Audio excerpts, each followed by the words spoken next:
Hey, do you want to know how to better communicate with your candidates and make more placements, make more sales, make more money? Stick around. I have one of the authorities in the behavioral assessment industries. You're not going to want to miss this.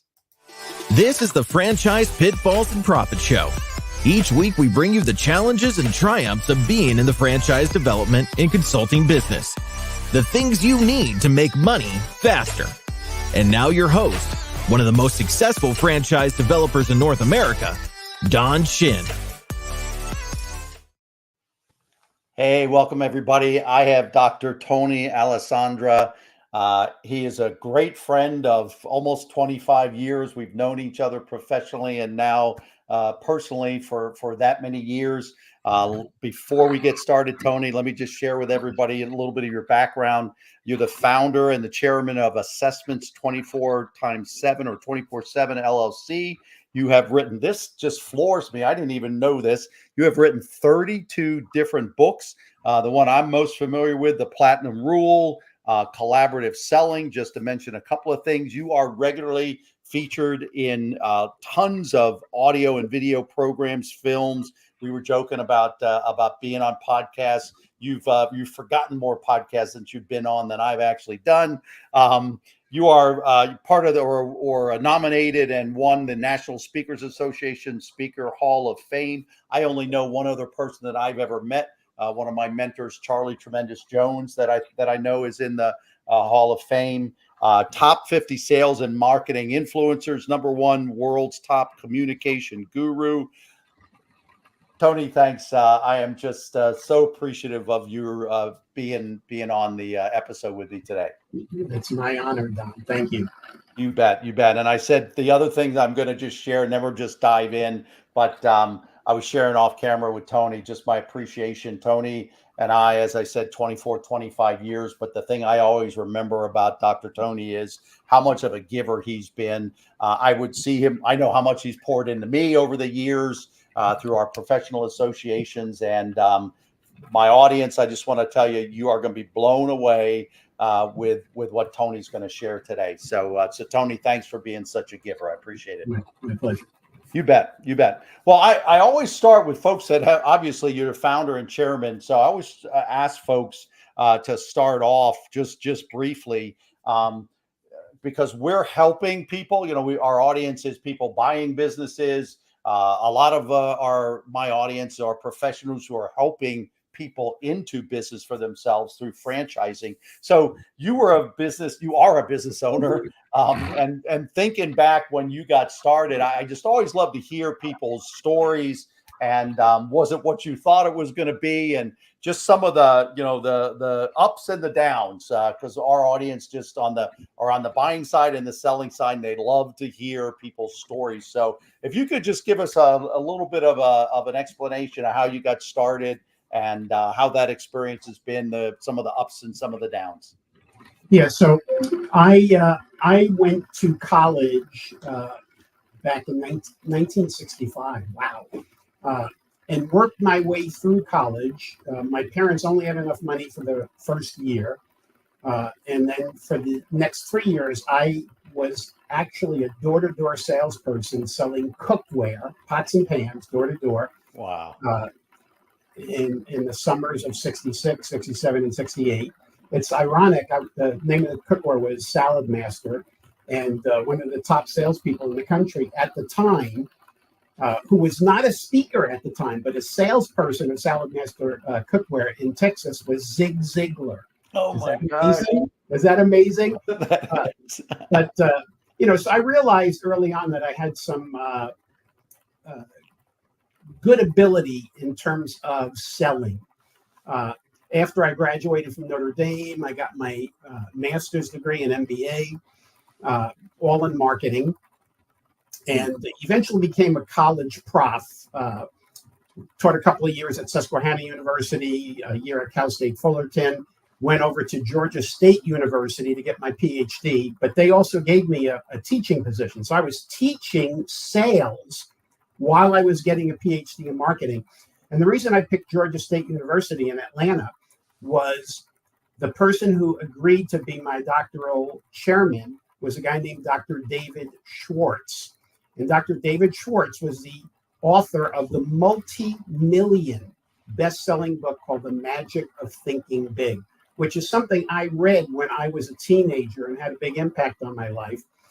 So that was great. When I left after getting my PhD in 1976, I came out to San Diego, which I'm still here, and got a teaching position at the University of San Diego. Lasted about 2.5 years before I decided to really cut out on my own and become a full-time professional speaker. Did that for 40 plus years. But after a while, the travel was starting to really wear on me. Yep. Over 12.5 million frequent flyer miles on American, into every state, 6 continents. I mean, it just was a lot. So I also, in 1974, got into the assessment business. Was exposed to an assessment called social styles. And when I saw that, I said, wow, this is what I want to do.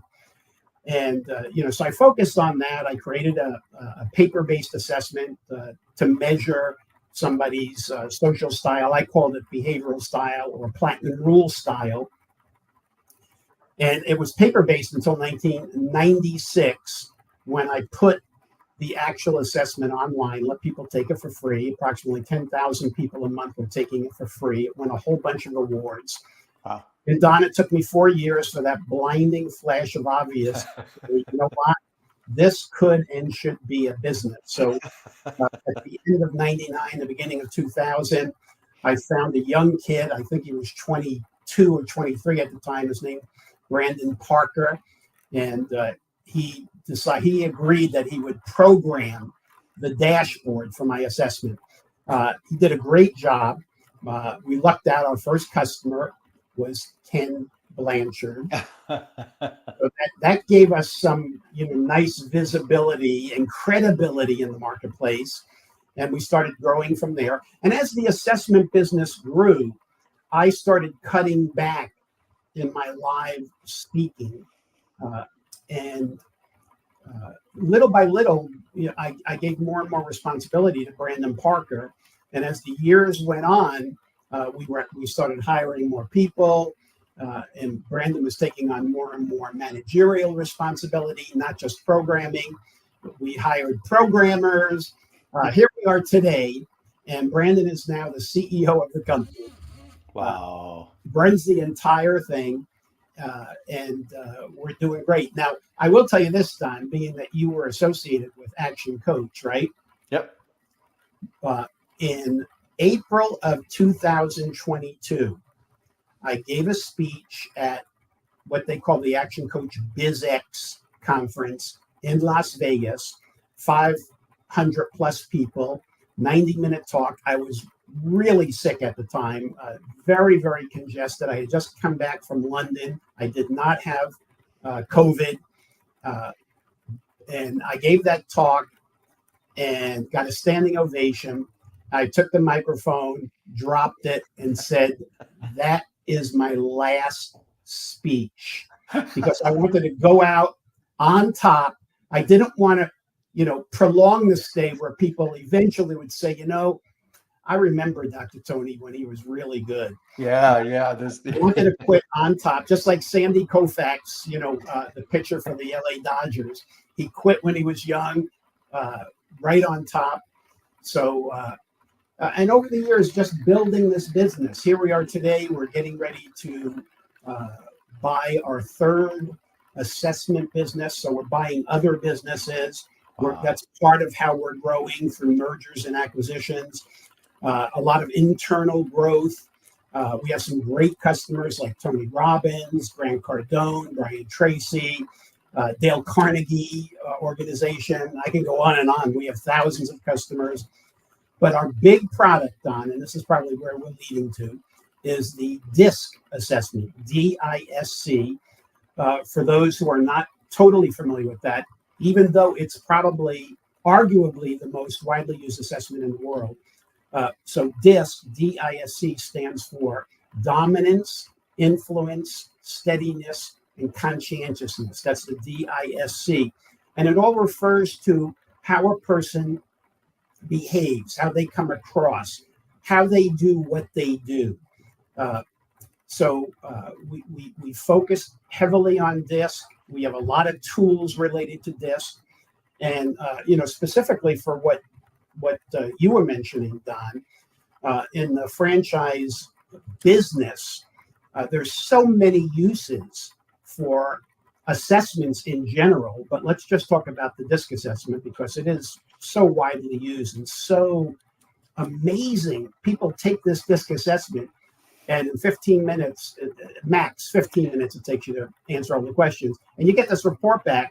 And I can't tell you how many hundreds of times people are saying, how do you know about me, this much about me, in less than 15 minutes? It's absolutely incredible.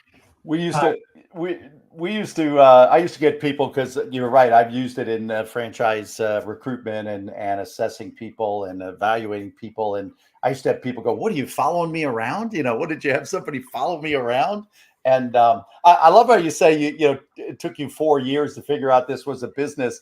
There are people I've run into that have turned their business into a franchise that should have waited their 4 years, to figure it out. They had a good idea and they were mildly successful. And somebody said, hey, you should turn this into a franchise and I'll be your first franchisee, and they really should have waited a few years before. Yeah. So well, let's talk a little bit about how it might be used in the entire franchise industry. Yep. Now I'm going to start up top here and sort of work my way down. So one thing that I think is quite interesting is if you looked at the entire franchise world, there are some franchisees who are superstars and others who just flop. So is there a way, and by the way, there is a way, but I'm rhetorically saying there, is there a way that we can say, hey, can we build a benchmark? And a benchmark is simply, the target we want to shoot at. That's the benchmark. Is there a way that we can go to a handful, let's say 10 or 20 of these superstar franchisees and have them take the DISC and create a profile for the best franchisees, and then look at the ones who are not performing quite well, do a benchmark on them, so that when somebody wants to or is considering becoming a franchisee, we can have them take the DISC assessment and then match their assessment against the profile of the most successful and the least successful and see where they might fall in. So that's one way to use it in the very broad sense. Okay. Now, let's take it to down a notch here, and let's take it to a specific franchisee who is now looking to hire people within their organization, okay? So we do the same thing. We say, okay, let's look at the various positions that I need to fill within my franchise, whether it is managerial, whether it is front line, whether it is sales, whatever it is. Can we create, and yes, we can we create a benchmark of the most successful people in each of those areas? And we can do this industry-wide, or we can do it all the way down to an actual franchise. And then as the franchisee is looking to hire, they have candidates take the DISC assessment and again, match the candidate's assessment against the benchmark for the position that they're hiring. Okay. Yep. And I'm going to tell you how we do all this. Don't give up any secrets on us. I'm not going to. I'm going to tell you how we do it because we actually have built, and it took us a couple of years to do this because the mathematical algorithm really was very difficult. So, in our assessment platform, we have benchmarking capability. So we give people, and I think there's 4 different ways, I may be missing one, where you can actually create a benchmark. So One way, a simple way, is if you are really familiar with the DISC concept, you can actually go into our benchmarking system and say, you know what, I want somebody, and there's sliders. So there's DISC and there's sliders. And I can say, I want somebody who has a D that's 80%, an I that, so we can do the sliders, and that can create a benchmark just based on our past experience. Let's say that you don't want to do that. You can actually say, okay, I have, and I'm going to do the simple thing, and I'm not recommending that you necessarily do this, but you can, is let's say I have one superstar and I have that person's DISC assessment. I actually can use their DISC assessment as the benchmark and have candidates matched against that. Better yet is if I have 2, 3, 5 people who are really good at a particular job, I can create a benchmark on the average. And it's not quite an average. It's not like you add them up and divide by, 3, 4, or 5. It is a real sophisticated algorithm that can create, based on a number of people, 2 or more, a benchmark based on their DISC assessments.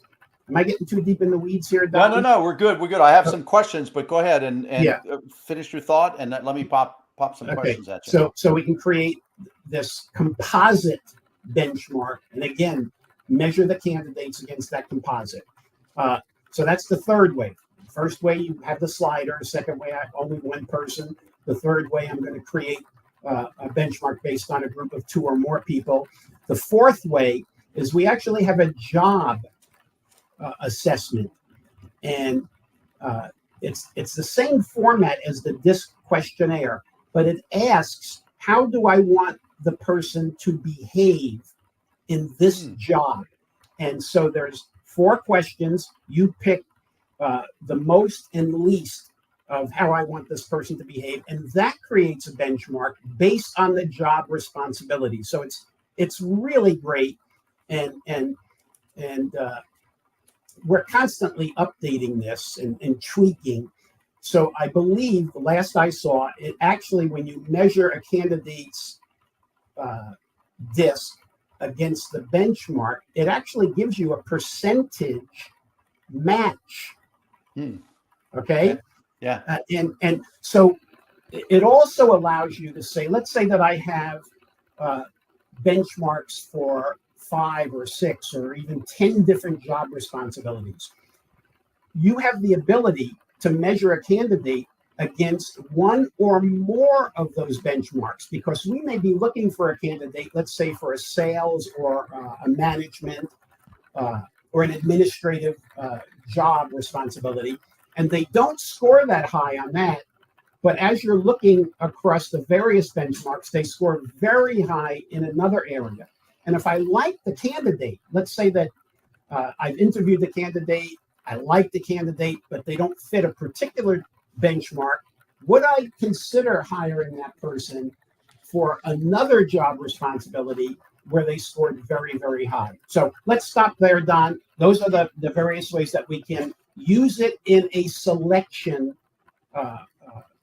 Yeah, and that's awesome, because that's exactly last year or going into the new year, I really wanted to get very practical for my viewers and my listeners, and so you just really stepped right into that, which is terrific. And you started to answer my question. So my first question was going to be very much around, well, I really like this, I really like this candidate, or we believe that this candidate, fits our culture, but so could they, is there any way to, I don't want to say a corrective action plan, but I mean, is there a way for the employer to say, hey, we're going to hire you, but we've identified these 2 things you're going to need to work on right away? Is that ever done, or anything along those lines? Oh, absolutely. Otherwise, we wouldn't have an entire training industry. Okay. I believe, there's an old saying, salespeople are born and not made, which is hogwash. It really. Now there are people that have a natural ability of persuasion and selling and charisma, and they will do well in sales. There are other people that might not have all that, but if you train them appropriately, they could become very good salespeople. And quite frankly, if you took what we might call a born salesperson, I'm just using salesperson as an example, it could be any job, but take somebody who is supposedly a born salesperson, but no training whatsoever, and give me somebody who has a possibility, but not the same natural sales ability, and we really train that person, I'll take that person over the born salesperson with no training. So yes, back to your question.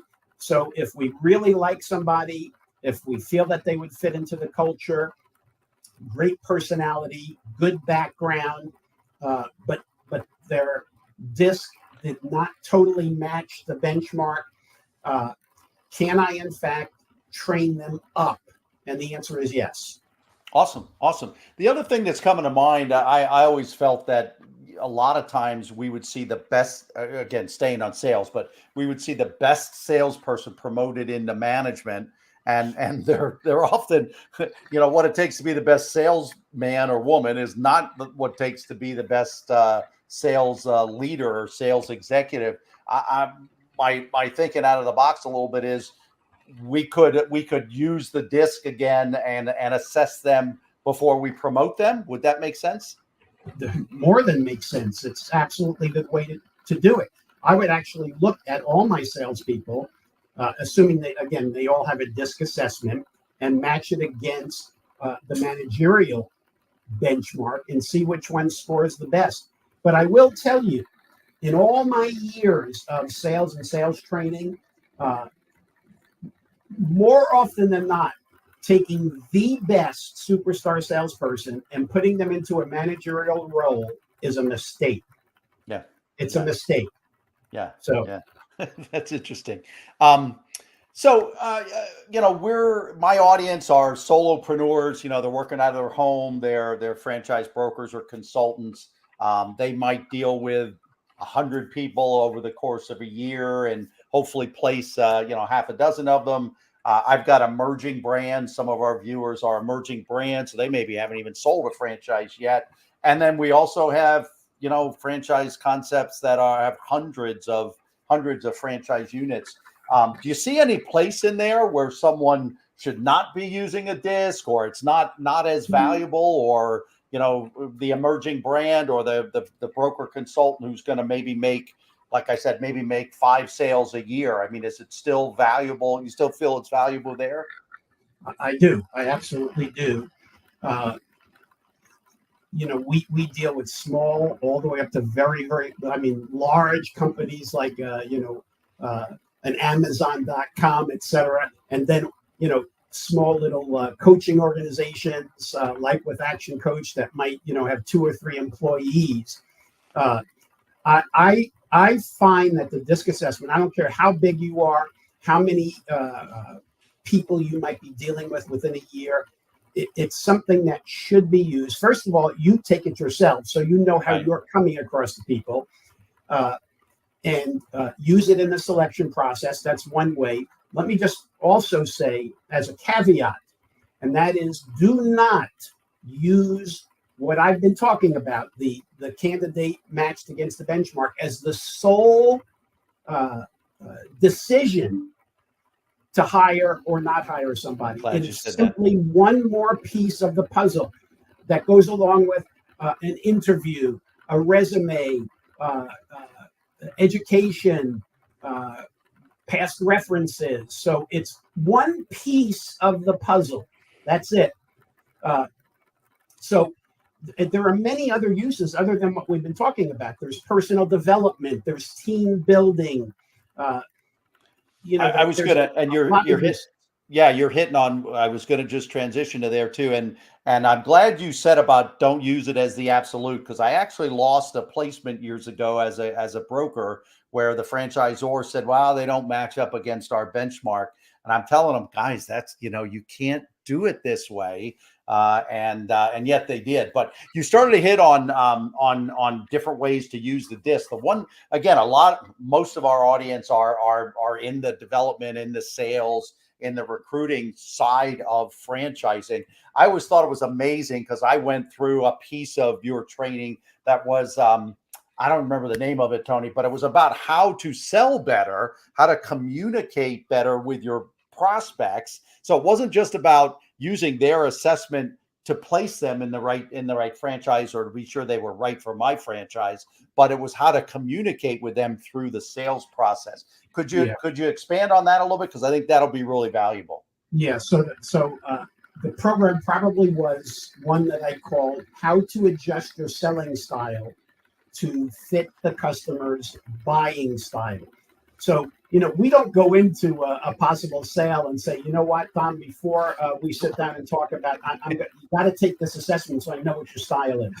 No, we go through the whole process of how do you identify somebody's style just by the way they act and talk and answer your questions. You make two simple decisions. Are they more open or guarded, more direct or indirect? And there's a lot that goes into that. And if people want to know more, I know you were flashing across the bottom how they might get in contact with me. There's ways that you can do that. And I have virtual programs that walk people through how to do that. So if we can identify early on what a person's style might be, we can adjust. Do I speed up my presentation? Do I slow it down? Do I get to know the person, or do I get right down to business? These are all crucial things that set in a prospect's mind. Is this the salesperson or type of salesperson that I would like to do business with? Yeah. So, and you have a kind of a 4-quadrant or a 4-box chart. It's probably more sophisticated than that, but now, honestly, I to this day almost always still use that. Right. I'm still a little old fashioned. I'm kind of paper. I'm CRM and paper driven, but I'll pull that out and almost always have that. It's just a quick visual. I can go, okay, I think they're over in this area, or I think they're over in this area, and it's brilliant because I think it's made me much better at relating to my prospects and so I think if for nothing, if no other reason, our viewers think of it from the standpoint of being more effective with their prospects. Yeah, and it really, to me, I feel that there is one of the things that I preach. I have a saying in my various sales books, and that is prescription before diagnosis is malpractice. And there's two pieces of diagnosis that we want. One is the customer's needs. So I'm going to ask a lot of questions around the needs, the problems, the opportunities. And the other piece of the diagnosis is the person's style, because that tells me how to sell. Their needs tell me what to sell. Their style tells me how. So I got two pieces of the puzzle there. And I will tell you, we are in the sort of toward the final phases of doing a new assessment called the DISC sales assessment, where we have in all the various areas of sales, what you should know, what you should do, how you should adjust to each of the 4 styles. Great. And because I have one more question for you before we wrap up, but I just want to let everybody know Dr. Tony's company, Assessment 24/7, has some great training programs. I've been through them. If you're going to use this, go get trained on the best way to use it. And again, I'll just pop this up real quickly. If folks want to reach out to you, go figure out how to get properly trained on this. It's not expensive, but it's very, very good rather than just kind of using the assessments, but winging it.